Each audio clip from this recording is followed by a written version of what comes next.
Dans quelques jours, peut-être même dans quelques heures seulement, j'aurai percé le secret de la fabrication de l'or. Je découvrirai, moi, Johann Friedrich Böttger, l'essence magique, la pierre philosophale. Elle me fera cadeau d'une vie éternelle.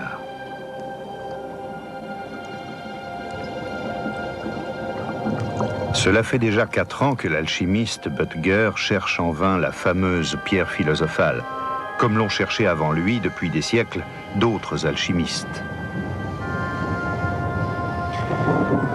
Nuit après nuit, des cauchemars le hantent. Il a des hallucinations qui lui font croire qu'il a trouvé, que lui seul parviendra à transformer des métaux vils, le plomb, le cuivre, l'étain, en or étincelant. Il a claironné aux 4 vents son présomptueux projet. Mais on sait que le silence est d'or. Auguste le Fort, prince électeur de Saxe, a eu vent de l'affaire et s'y intéresse vivement. En 1701, il fait appréhender Böttger et le retient prisonnier en un lieu où l'alchimiste devra faire la démonstration de son art et satisfaire l'immense cupidité du prince. Assouvir son besoin d'or.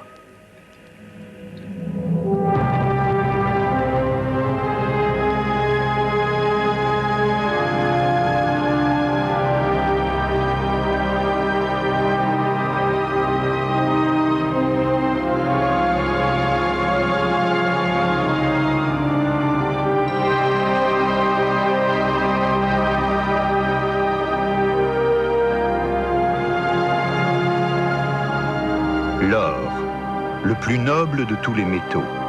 Depuis la nuit des temps, symbole de pureté, de richesse et de pouvoir. L'or a été l'enjeu d'innombrables guerres et a causé l'effondrement de civilisations entières. L'or a poussé les alchimistes à l'impiété. Ils prétendaient en effet pouvoir déchiffrer le mystère de la création et produire de l'or artificiellement, en laboratoire. Le premier échantillon des talents d'alchimiste de Böttger, un petit bloc d'or pur conservé au château de Dresde. En 1715, en présence de témoins experts, Böttger aurait transformé le plomb-vil en or fin. Était-ce de la magie ou bien un truc de prestidigitateur? Aujourd'hui encore, le mystère reste entier. Comment Böttger s'y était pris, le prince électeur ne s'en souciait guère. Tout ce qui l'intéressait, c'était de savoir quand l'alchimiste serait en mesure de lui en fournir davantage. Être ou ne pas être, l'opulence ou la faillite de l'État, telle était la question. De l'or à profusion, telle semblait être la réponse. Prince électeur de Saxe et roi de Pologne, Auguste le Fort avait bien besoin de l'or des alchimistes, car ses dépenses somptuaires étaient tristement célèbres. Il étalait aux yeux du monde une magnificence démesurée, puisant pour cela tout à loisir et sans scrupule dans les caisses de l'État.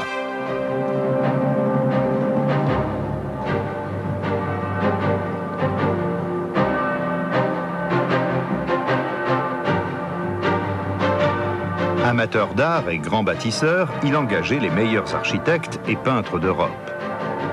Dresde devint la Florence des bords de l'Elbe, un gigantesque monument de l'art baroque.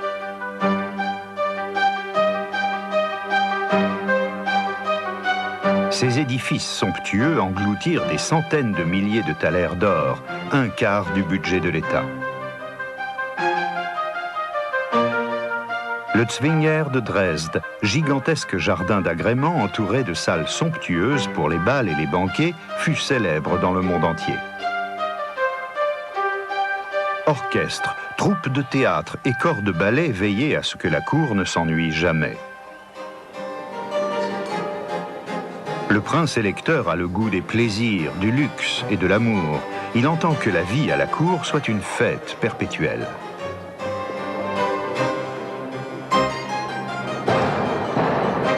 Ce héros de l'âge baroque, au vigoureux tempérament, est paré de traits légendaires. Encore enfant, il aurait bu du lait de lionne. Jeune homme, il aurait brisé à main nue un fer à cheval devant toute la cour. C'est ce qui lui vaut d'être surnommé le Fort. Légende véridique, celle-là, sa puissance procréatrice. Grande dame et domestique lui aurait donné 365 enfants naturels. Ce prince a pourtant une passion plus vive encore que son amour des femmes. C'est celle pour la porcelaine de Chine. Il dépense des fortunes pour des pièces rares provenant de l'Empire du Milieu. Il en acquiert des collections entières, aujourd'hui d'une valeur inestimable. Il est comme possédé par la beauté impérissable de cet or blanc. Des milliers et des milliers de vases, de figurines, de tasses, de bols et d'assiettes de l'époque des grands empereurs de Chine ornent sa résidence. Ces objets précieux ne se trouvent qu'en Chine. Seuls les habitants de ce pays savent comment les fabriquer. Pourquoi Auguste n'a-t-il pas envoyé des espions pour s'approprier le secret de fabrication ? Ça aurait été une expédition très hasardeuse. Il aurait fallu commencer par armer des bateaux à destination de la Chine, et ensuite les gens n'auraient pas pu entrer dans le pays. En effet, les Européens n'étaient pas autorisés à pénétrer en Chine. Seuls les missionnaires débarquaient, les jésuites et les négociants devaient se tenir sur le Yangtze-Kiang, où ils pouvaient acheter la porcelaine qu'on leur offrait. Mais on ne pénétrait pas à l'intérieur du pays, et il était tout à fait impossible de découvrir le secret de la fabrication de la porcelaine. Auguste le Fort ne voit qu'une solution, il faut que Böttger, l'alchimiste, lui fasse de l'or, qui lui permettra d'acheter la porcelaine. Böttger est mis aux arrêts. Dans le plus grand secret, Auguste fait installer un laboratoire pour le grand œuvre, dans les souterrains voûtés situés sous les casemates de Dresde. Seuls quelques élus savent qu'il s'agit de faire de l'or.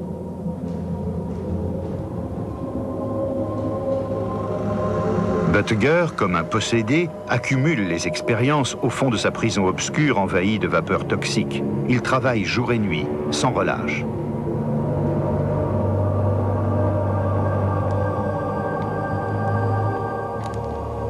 Au bout de 4 ans, à l'automne 1705, la patience du prince électeur est à bout. Sa Majesté veut enfin de l'or.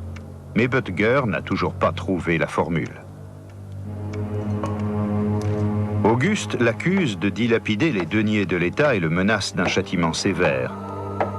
La potence, voilà ce qui attend à l'époque les alchimistes soupçonnés de charlatanerie et d'imposture.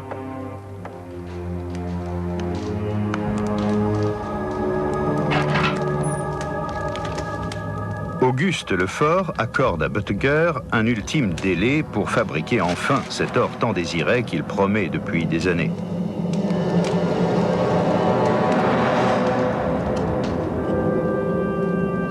Böttger n'a rien d'un illuminé aux idées aberrantes.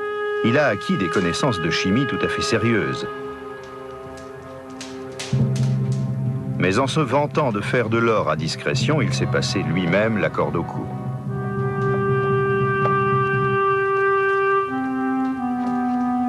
Son destin a été scellé des années auparavant.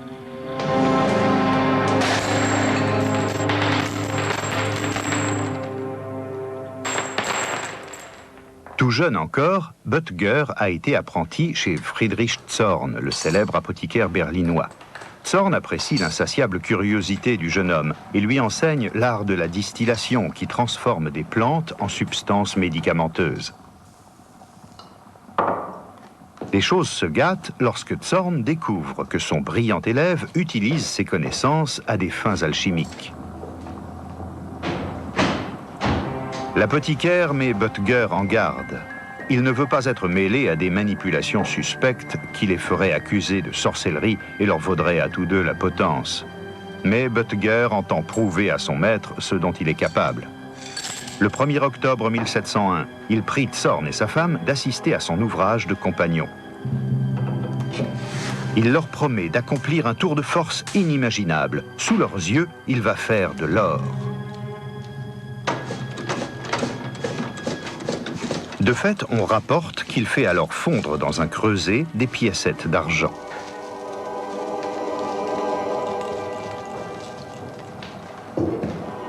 Pour l'apothicaire, l'alchimie n'est qu'un tour de magie. Mais Böttger paraît sûr de son fait. Il demande à l'épouse de l'apothicaire de verser une poudre sur l'argent en fusion. S'agit-il de la mystérieuse pierre philosophale? Un simple apprenti apothicaire l'aurait donc découverte?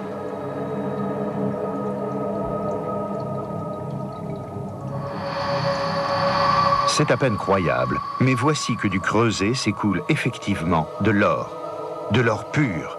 Friedrich Zorn est enthousiasmé. Böttger, ébloui par ce succès, se rit du danger qu'il court. Il risque pourtant de connaître le même sort que l'alchimiste Caetano, qui lui aussi avait promis de faire de l'or et qui finit au bout d'une corde. Avant d'être exécuté, Caetano avait été incarcéré au château de Grunwald, près de Munich. On a récemment découvert les dessins et les inscriptions qu'il a laissés sur les murs de son cachot.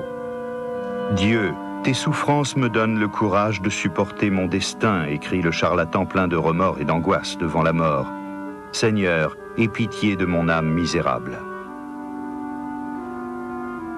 Mais le destin tragique de nombreux alchimistes est comme oublié. L'apothicaire Zorn répand alentour la nouvelle de la prouesse de Böttger. Bientôt même, des tracts l'annonçant circulent dans tout le pays. Le roi de Prusse, Frédéric Ier, envoie des sbires pour s'assurer que le faiseur d'or existe bien. Böttger leur échappe de justesse. Traqué par les soldats prussiens, il tente de gagner la Saxe, où il pense être en sécurité.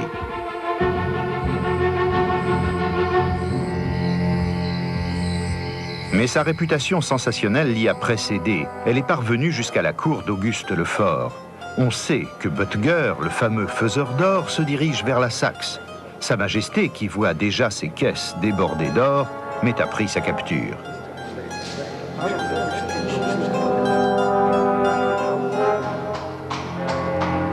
Böttger ne se doute de rien et arrive à Wittenberg, où il est attendu par les soldats saxons.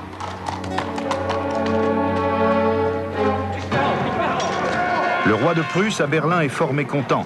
Il exige qu'on lui livre immédiatement le faiseur d'or. À la lecture de la requête de son royal concurrent, Auguste a ce commentaire: « Il aimerait bien aussi avoir un âne d'or. »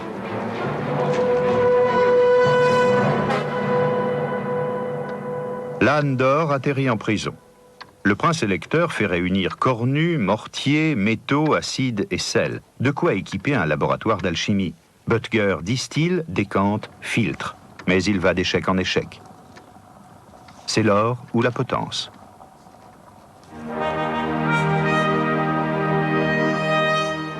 En dépit des échecs de son âne d'or, Auguste le Fort ne voit pas de raison de freiner sa ruineuse prodigalité.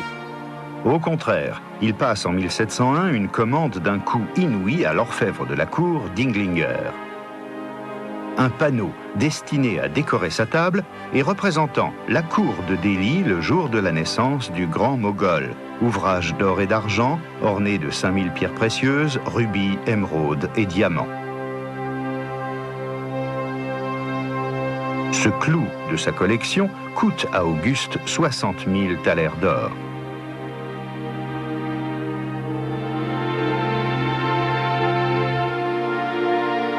Peu après, il dépense presque autant pour un service à thé et à café en or. Outre des pierres précieuses, Dinglinger y a fait entrer de la porcelaine de Chine.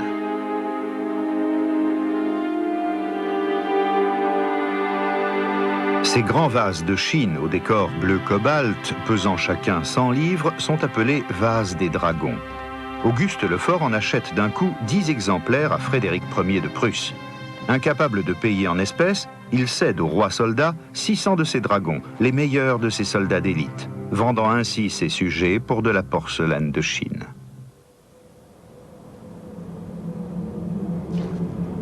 Plus le trou est béant dans les finances de l'État, plus Auguste le Fort a envie de cet or qui doit sortir du laboratoire de l'alchimiste.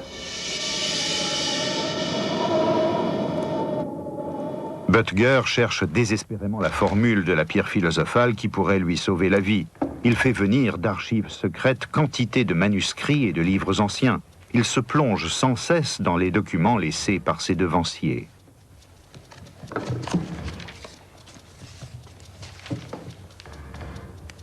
Connaissait-il la formule de la pierre philosophale? Elle s'est peut-être simplement perdue avec le temps.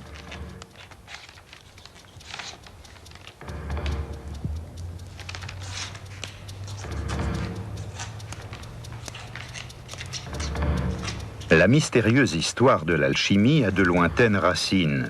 De nombreux textes sont codés, remplis de signes et de symboles énigmatiques. Böttger se voit ramener 2000 ans en arrière auprès des pères fondateurs de l'alchimie. C'est en Égypte que l'alchimie trouve ses origines. Son modèle y est comme offert par la nature. Plusieurs fois par an, le Nil déborde et imprègne de ses flots la terre desséchée, faisant renaître et prospérer la végétation en un cycle perpétuel de mort et de résurrection.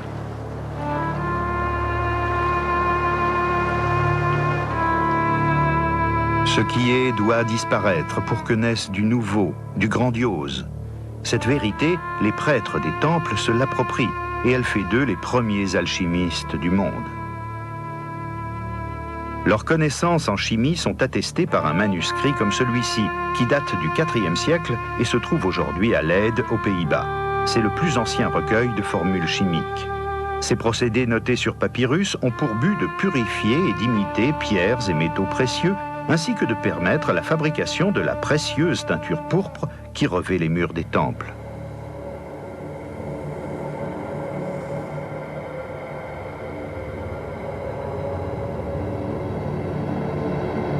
Les prêtres découvrent aussi que la soude ne permet pas uniquement de dissocier les éléments des métaux. Elle permet également, lors de l'embaumement, de retirer au cadavre tout liquide. Au lieu de se putréfier, le mort se momifie.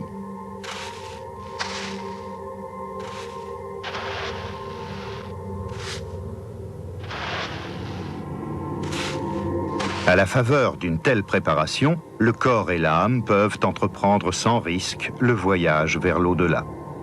Néanmoins, c'est en vain qu'on cherche chez les premiers alchimistes des recettes pour fabriquer artificiellement de l'or. Les œuvres d'Aristote constituent une autre source importante de l'alchimie. Pour le philosophe grec, tout est constitué de 4 éléments de base: la terre, le feu, l'eau et l'air. Selon sa doctrine, les métaux eux-mêmes peuvent se décomposer en ces 4 éléments. Les alchimistes pensent donc qu'en trouvant le bon dosage d'une combinaison nouvelle, on doit pouvoir faire de l'or.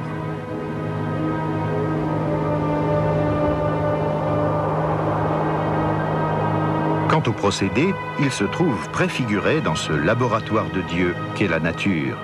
Les alchimistes sont convaincus que les métaux naissent des 4 éléments dans les profondeurs de la terre. De la roche surgissent d'abord les métaux vils, le plomb, l'étain, le cuivre. À la longue, par mûrissement, cela donne le précieux or.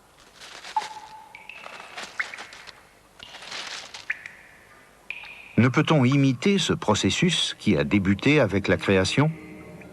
N'est-il même point possible de ruser avec la nature et d'imiter Dieu dans ses œuvres? Les alchimistes espéraient trouver le moyen d'accélérer en laboratoire le mûrissement des métaux. Ce moyen mystérieux, cette essence miraculeuse, ils l'appelaient Agens, l'agent. On fait la même chose que la nature, mais on accélère considérablement le processus et on le modifie dans la mesure où non seulement on transforme un métal banal en or plus vite que la nature, mais où l'on ajoute un agent qui obtient cet effet en un temps extrêmement bref. Et cet agent n'est autre que la pierre philosophale.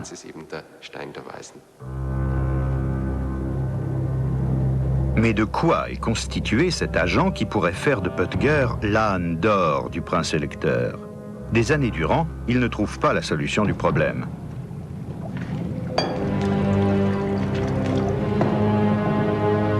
Il noie alors son désespoir dans le vin. Il est approvisionné dans son cachot par ses gardiens qui le fournissent en alcool sur instruction du prince électeur. Mais au lieu de l'inspirer, le vin l'abrutit, l'assomme presque.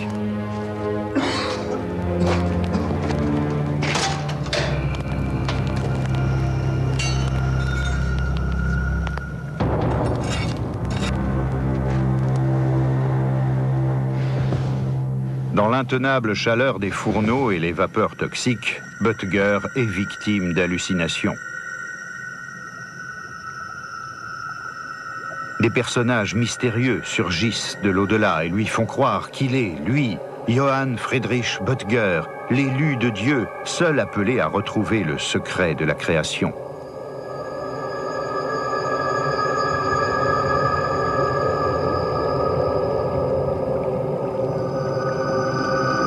À l'époque de Butger, le spectre du moine grec Lascaris hante les milieux alchimiques d'Europe. On dit de lui qu'il est seul à connaître le secret de la transmutation des métaux, qu'il possède la pierre philosophale permettant qu'il se mue en or.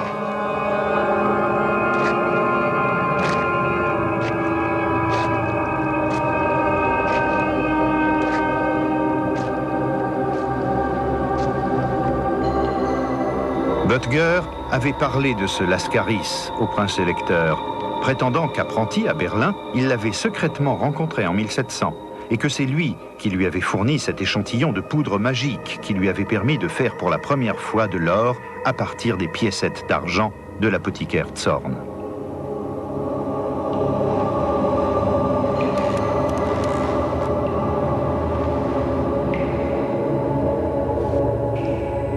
Je suis l'élixir. Je transmue tous les corps impurs et imparfaits en l'or le plus pur et le plus véritable. Ce sont les Arabes qui introduisirent en Europe l'idée d'un élixir spécifique, de cette poudre miraculeuse. Depuis le VIe siècle, ils recueillaient et traduisaient en arabe les manuscrits grecs, dont la physique d'Aristote et sa théorie des éléments. Mais ils y adjoignaient aussi des conseils pratiques. En passant par l'Espagne, ces mystérieux livres arabes atteignirent l'Occident chrétien, où l'alchimie était encore inconnue. Des moines traduisirent ces écrits en latin. Ce faisant, ils encouraient le risque de reproches d'hérésie, car l'Église condamnait ces enseignements occultes sur la pierre philosophale, rédemptrice des métaux comme le Christ est le rédempteur des hommes. On traduisit clandestinement ces écrits interdits traitant d'expériences avec de nouveaux appareils de laboratoire et de l'art de fondre les métaux. Du mot arabe alchimia découla le terme alchimie. C'est alors que les moines rencontrèrent la notion d'élixir, le moyen d'acquérir une immense richesse.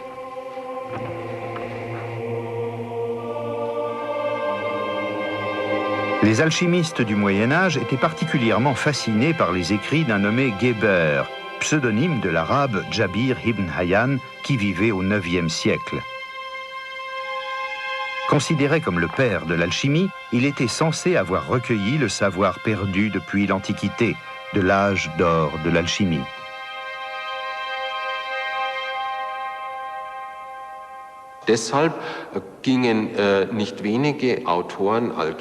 Un certain nombre d'auteurs de textes alchimiques ne les publiaient pas sous leur propre nom, mais empruntaient des noms étrangers et parfois ceux de devanciers qui avaient réellement existé.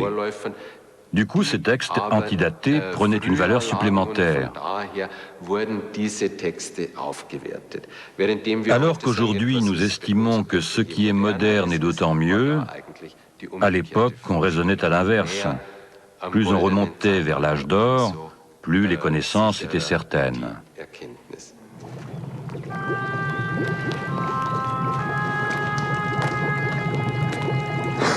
Dans sa quête désespérée d'une vérité secrète et divine, Butger se tourne aussi vers une autre doctrine mystique.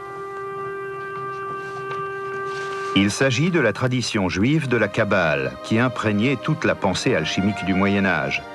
Il n'y avait guère de traité d'alchimie qui ne recourût aux caractères hébraïques de la Torah. Bien que leur signification religieuse échappât aux alchimistes chrétiens, ceux-ci étaient persuadés que ces caractères recelaient une science divine.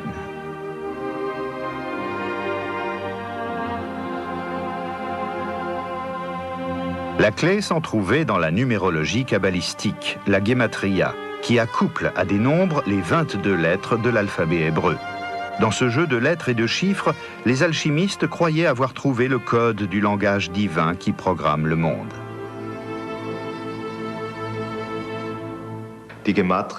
La Gematria, c'est cette histoire qui veut que chaque lettre hébraïque ait une valeur numérique, ce qui peut donner lieu à des interprétations.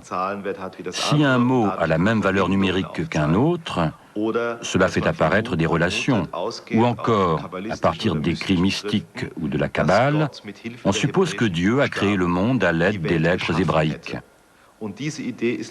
Cette idée est naturellement importante pour les alchimistes. Quand on veut créer quelque chose, on se réfère au Créateur, et si la création divine s'est faite selon les lettres hébraïques et leurs combinaisons, on s'y rapporte et on essaie de s'en servir pour expérimenter, permuter, substituer. Böttger ne cesse de mélanger diverses substances en différentes quantités, de les distiller, de les amalgamer et d'observer les résultats des réactions.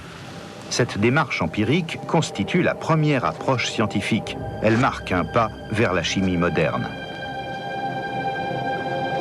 Néanmoins, Böttger croit encore, comme tous les alchimistes de son temps, que ce qui se passe dans ces creusets et ces chaudrons est en corrélation avec l'ordre divin de l'univers.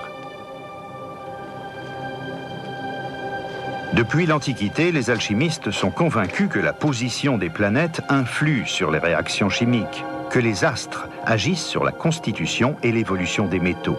Si l'on veut faire de l'or, il faut que les astres soient favorables. L'alchimie et l'astrologie ont partie liée.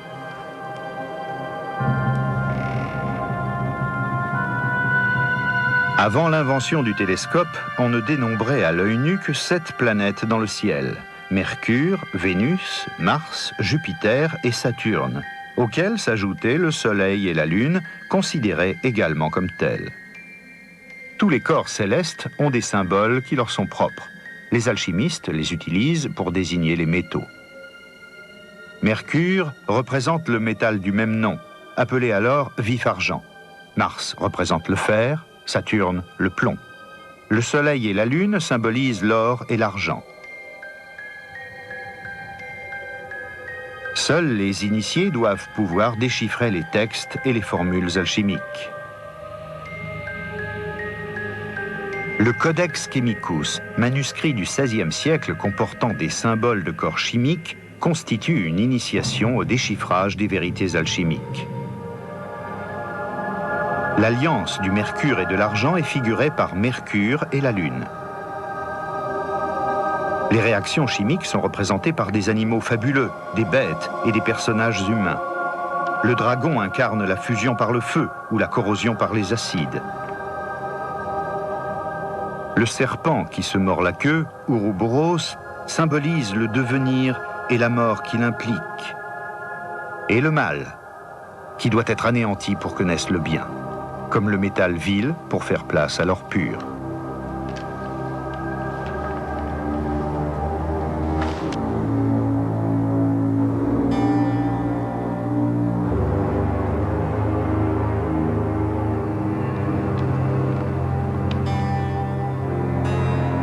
Les noces royales, symbole du mariage chimique.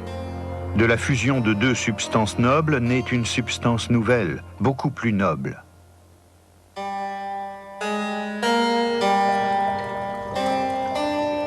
Cornu de distillation pour le mariage chimique.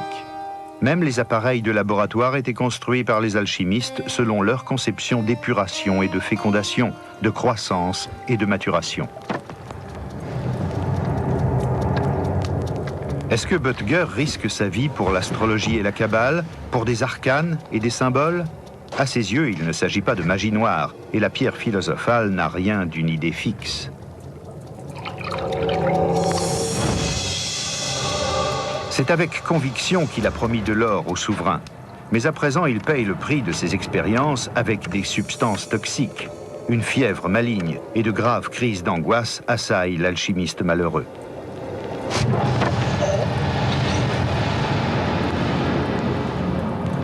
La perspective d'une mort prochaine par pendaison ne lui apparaissait-elle pas comme une délivrance ?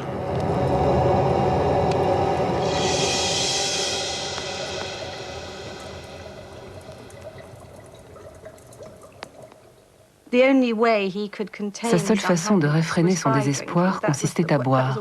C'était la seule manière de calmer sa douleur. Quand on ne sait pas quand on recouvrera la liberté et qu'on est encore loin d'avoir 30 ans, c'est une épreuve terrifiante.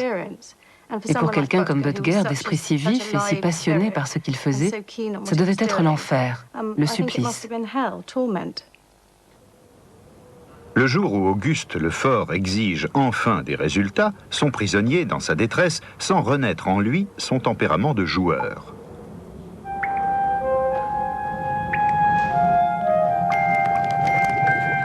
Pour gagner du temps, il risque le tout pour le tout.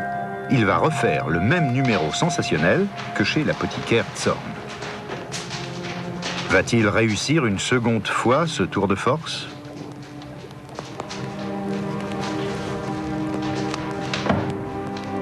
Sous les yeux du prince électeur et de sa suite, il transmue apparemment du cuivre en argent et du plomb en or. Les pièces à conviction de cette œuvre alchimique sont aujourd'hui encore conservées à Dresde. Un bloc d'or et un bloc d'argent de 170 grammes chacun. Pour la première fois, nous faisons expertiser leur pureté et leur authenticité. Dans le laboratoire de l'Académie des Beaux-Arts de Stuttgart, le professeur Ernst Ludwig Richter place sous un spectroscope le Régulus d'or de Butger. Un rayon laser prélève un infime échantillon de métal et le vaporise. Une première analyse révèle que le Régulus contient effectivement 95% d'or. Mais ce morceau d'or provient-il réellement du laboratoire de Butger ? Pour le savoir, on examine les autres éléments entrant dans l'alliage, impuretés, traces de plomb et de cuivre. Le spectre ressemble à une empreinte digitale. Ce procédé a fourni des résultats quantitatifs passablement exacts quant aux traces présentes dans l'échantillon. En particulier, une teneur extrêmement faible en plomb, tant dans le Régulus d'or que dans le Régulus d'argent.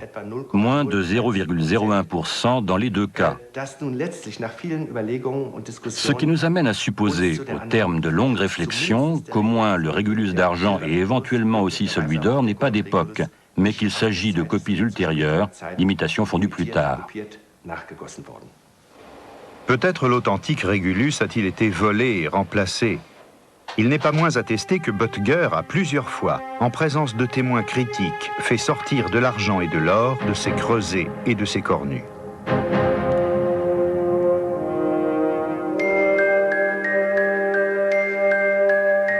Ces expériences ont assurément dû être très délicates pour Butger.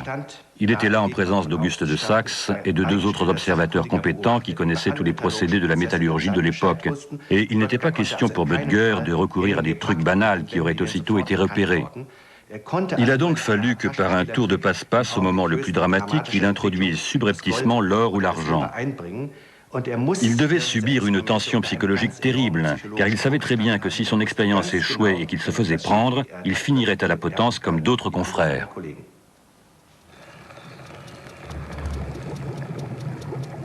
Auguste Lefort ne se laisserait pas longtemps éblouir par de petits échantillons d'or, si astucieusement que s'y prenne Butger. Pourquoi l'alchimiste n'en fabriquait-il pas enfin davantage ? Butger se retrouve coincé, car pour ses périlleux tours de prestidigitation, il a naturellement besoin d'or véritable. C'est la condition sine qua non pour que l'illusion soit parfaite. Est-ce que, avant la démonstration, il remplissait de poudre d'or un agitateur creux ? Est-ce que ces creusets avaient un double fond ? Il connaissait des tours spectaculaires et efficaces. Le bon peuple aussi se laissait berner par les charlatans et les vendeurs d'Orviétan. De bonne foi, les pauvres gens donnaient leurs derniers sous pour de mystérieuses essences. Le chimiste Günther Probeck du Deutsches Museum à Munich nous fait la démonstration d'un vieux truc d'alchimiste. Le matériau de base, de simples copeaux de cuivre.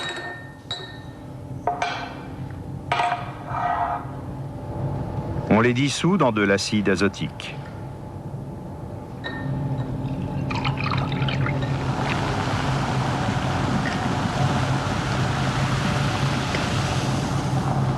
La réaction dégage des vapeurs toxiques de nitrate. auxquels les alchimistes de l'époque s'exposaient sans protection. Au bout d'un moment, la solution se colore, comme par miracle.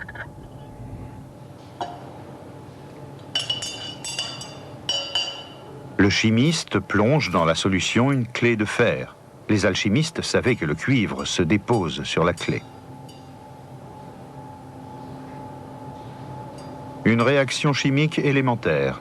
Du fer banal se transmue en cuivre, métal plus noble. Le public innocent des alchimistes était enthousiasmé.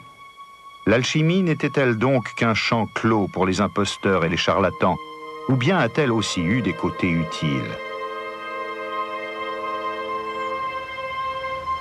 Au château d'Oberstockstahl, près de Vienne, on a fait, voilà quelques années, une découverte sensationnelle. Des riverains y ont par hasard découvert un laboratoire d'alchimie datant du XVIe siècle. La sacristie recelait une crypte effondrée contenant 900 récipients et appareils bien conservés. Tout un arsenal de creusets, d'alambics, d'entonnoirs et de cornues. C'est à ce jour le témoignage le plus riche qu'on possède sur l'activité des alchimistes. Dans tous ces appareils, les traces des substances qui y faisaient objet d'expérience ont été identifiées par des chimistes qui, à l'aide des méthodes d'analyse les plus modernes, ont pu retrouver quantité de composés d'arsenic, de mercure, de cuivre et de plomb. Il en ressort qu'on ne se contentait pas d'essayer de faire de l'or. Les minerais étaient analysés pour le compte des mines, de nouveaux procédés de fusion étaient expérimentés, on produisait même des médicaments. Pour le chimiste viennois Rudolf Werner Suckow, ce laboratoire marque l'orée d'une ère nouvelle. Il montre qu'on passe alors de l'alchimie à la chimie moderne. Un grand nombre de creusets de fusion et d'appareils pour produire des acides a été trouvé. C'est donc ici que l'on procédait à la distillation. Tout cela ressortit à l'empirisme. Mais d'un autre côté, il y avait aussi là l'amorce d'une chimie nouvelle qui remonte à Paracels, à savoir une chimie au service de la médecine, ce qu'on appelle la chimiatrie, destinée à produire des médicaments. Et nous avons des indices très clairs montrant que de telles molécules ont été synthétisées ici pour la première fois. Des préparations à base de mercure, d'antimoine, de plomb, dont on trouvait déjà l'indication sommaire dans les écrits de Paracels.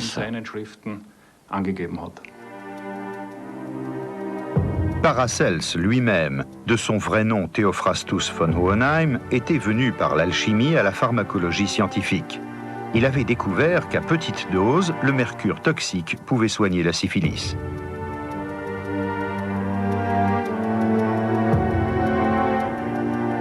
À Cambridge, on trouve une autre preuve de cette relation fructueuse entre l'alchimie et la science moderne. C'est là que Sir Isaac Newton, l'illustre physicien et mathématicien, découvrit la loi de la gravitation universelle. Mais ce qu'on sait moins, c'est que ce père des sciences modernes a consacré sa vie à l'alchimie. Par peur des railleries et des critiques de ses contemporains, Newton passait souvent des semaines entières à faire des expériences secrètes dans son laboratoire de Trinity College. On le considère aujourd'hui comme le dernier des magiciens. Très peu de gens savaient qu'il pratiquait l'alchimie. Il tenait cela très secret. Il prenait grand soin de dissimuler cette activité, mais en même temps, il passait de longues périodes à se livrer à des expériences alchimiques très poussées.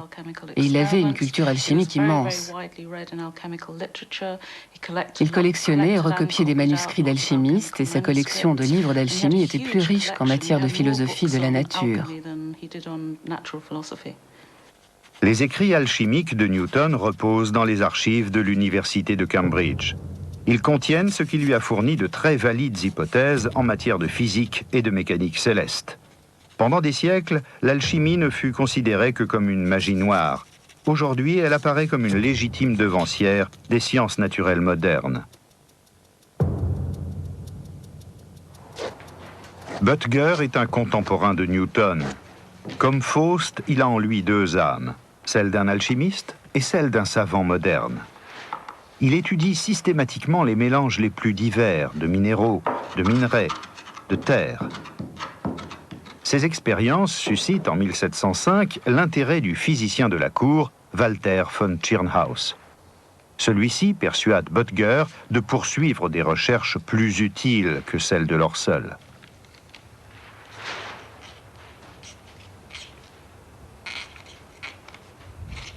Tschirnhaus avait un réel respect pour l'intelligence de Böttger, et il a vu que celui-ci était plus qu'un simple magicien extrêmement doué. Et c'est lui qui a semé dans le cerveau de Böttger l'idée de se mettre à travailler sur la céramique, et lui a signifié que c'était peut-être une manière de sauver sa peau. Böttger saisit cette chance au vol. Dans ce contrat de 1706, il s'engage envers Auguste Lefort à produire de la porcelaine, de l'or blanc. S'il échoue, c'est la mort. N'ayant toujours pas le droit de quitter sa prison, il demande au prince électeur les instruments qu'exigent ces nouvelles expériences. Au premier rang d'entre eux, une gigantesque loupe mise au point par Tschirnhaus. En concentrant les rayons du soleil, elle permet d'atteindre des températures de 1400 degrés. Avec elle, Tschirnhaus a tenté de fondre ensemble du verre et de l'argile pour obtenir de la porcelaine, mais en vain. Böttger a l'intuition que grâce à la chaleur du soleil, ce sont d'autres substances que le verre qu'il faut fondre. De même qu'il a toujours cru qu'un métal vil pouvait se transmuer en or, il part maintenant de l'idée qu'à la faveur d'une forte chaleur, un simple métal pourrait se transmuer en la porcelaine la plus fine. Il abordait le problème d'une manière différente, beaucoup plus moderne, à la manière d'un scientifique moderne.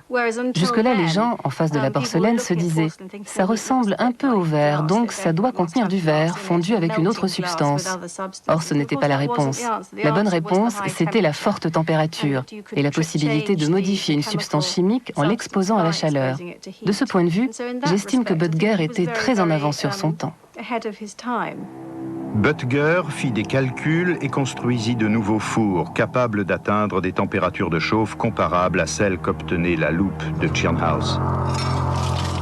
Mais comme les meurtrières de sa prison ne laissent passer que peu d'air, le laboratoire devient une antichambre de l'enfer. La chaleur est si forte que Böttger se brûle les cheveux et la peau.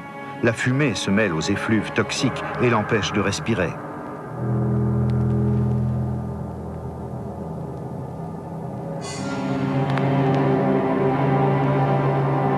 Il a aux pieds des ampoules purulentes et ne peut marcher sur les dalles brûlantes qu'en s'enveloppant les pieds de chiffon. Il teste inlassablement de nouveaux mélanges minéraux qu'il porte à diverses températures. Il cherche comme un fou, car enfin il s'est engagé à résoudre l'énigme chimique de la porcelaine et il y va de sa vie.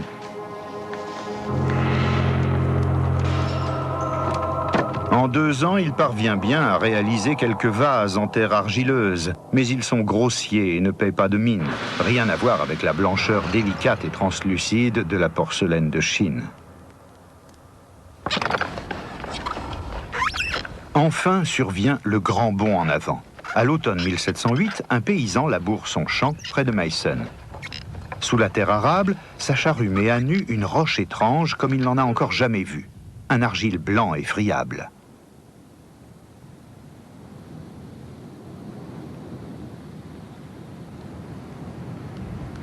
Dès que Böttger en entend parler, il s'en fait apporter un échantillon.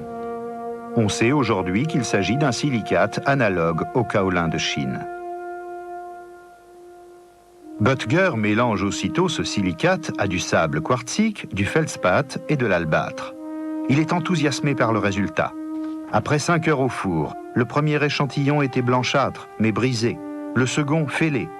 Mais le troisième était optime albidum et perlucidatum, parfaitement blanc et translucide.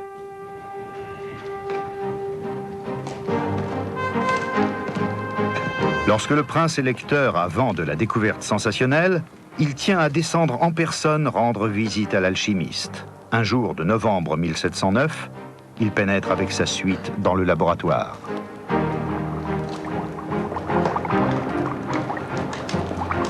La chaleur est insupportable, et quand Böttger ouvre le four, on rapporte qu'Auguste se serait écrié « Jésus, il y aurait de la porcelaine là-dedans »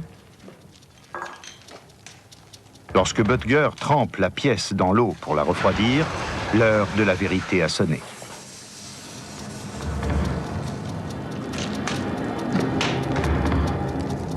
La vapeur se dissipe enfin et Böttger extrait de la bassine une pièce de porcelaine. Ce n'est qu'un simple bol, mais la pièce est intacte et d'un blanc éclatant comme la meilleure porcelaine de Chine. La porcelaine d'Europe est inventée. L'alchimiste Johann Friedrich Böttger, dans son laboratoire, a fait de l'or blanc.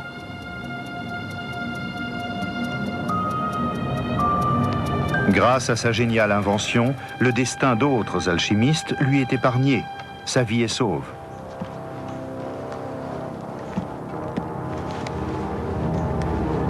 Désormais, Auguste le Fort ne va-t-il pas devoir lui rendre aussi la liberté?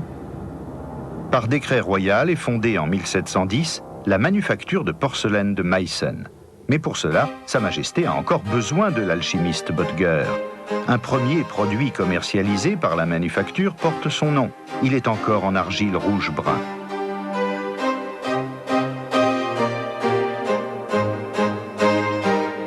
Au début, on a du mal à obtenir une température de chauffe qui reste constante. Dès lors, beaucoup de pièces se brisent, comme ce vase original sorti du four de Böttger. Peu à peu, Böttger perfectionne les méthodes, affine les procédés. Au bout d'un an déjà, il est capable de copier les pièces chinoises les plus fines. On fait dans le luxe. C'est la naissance d'une nouvelle branche industrielle qui donne du travail à de nombreux techniciens, mouleurs, ébaucheurs, modeleurs. Meissen commence avec 26 ouvriers.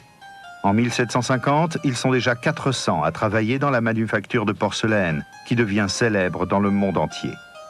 Les exportations de porcelaine de Saxe font enfin rentrer beaucoup d'or dans les caisses du prince électeur. Très vite, on ne se contente plus de copier les modèles chinois. Meissen invente des formes, des motifs et des décors originaux. Un voyageur anglais écrit en 1749 « La porcelaine de Meissen dépasse celle de Chine par la beauté de ses formes et de son décor. Elle est d'une grande classe et d'une grande harmonie. »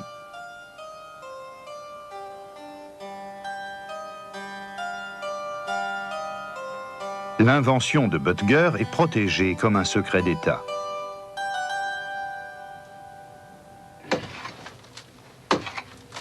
La matière première de cet or blanc se trouve aux portes de Meissen. Aujourd'hui encore, le kaolin de Saxe est extrait d'une mine locale. Tout près du champ où, voilà près de 300 ans, un paysan a découvert les premières mottes.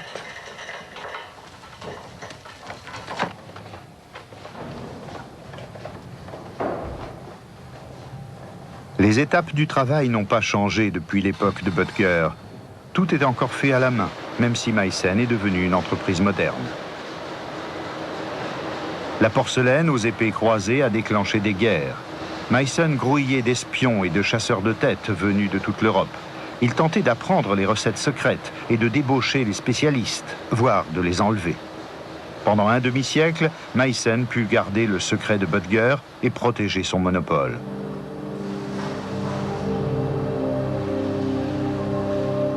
Alors qu'Auguste le Fort dépensait jadis des millions pour acquérir de la porcelaine de Chine, c'est aujourd'hui l'Extrême-Orient qui est le premier marché pour la porcelaine de Meissen. Pour autant, Johann Friedrich Böttger, l'un des premiers chimistes modernes, n'eut droit de son vivant ni à la gloire, ni à la richesse, ni même aux honneurs. Auguste le Fort le fit transférer dans un château de Meissen, l'Albrechtsburg. Au lieu de lui accorder la liberté, il le maintint sous surveillance. Le prince n'entendait partager avec personne ce que savait Böttger. Les voûtes obscures de ce château furent le premier atelier où l'on produisit la précieuse porcelaine de Meissen. Sur l'emplacement des premiers fours, on trouve encore des tessons datant de l'époque de Böttger. Ils sont comme un symbole de cet alchimiste génial qui fut aussi un homme brisé.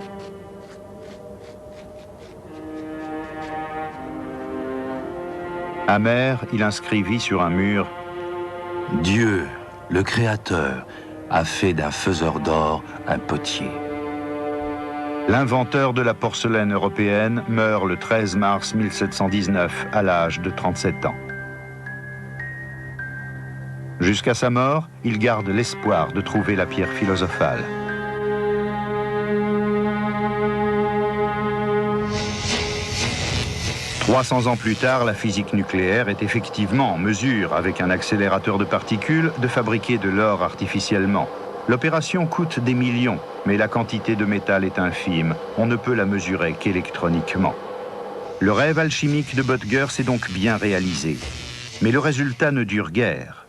En quelques fractions de seconde, l'or ainsi obtenu se désagrège et retourne au néant.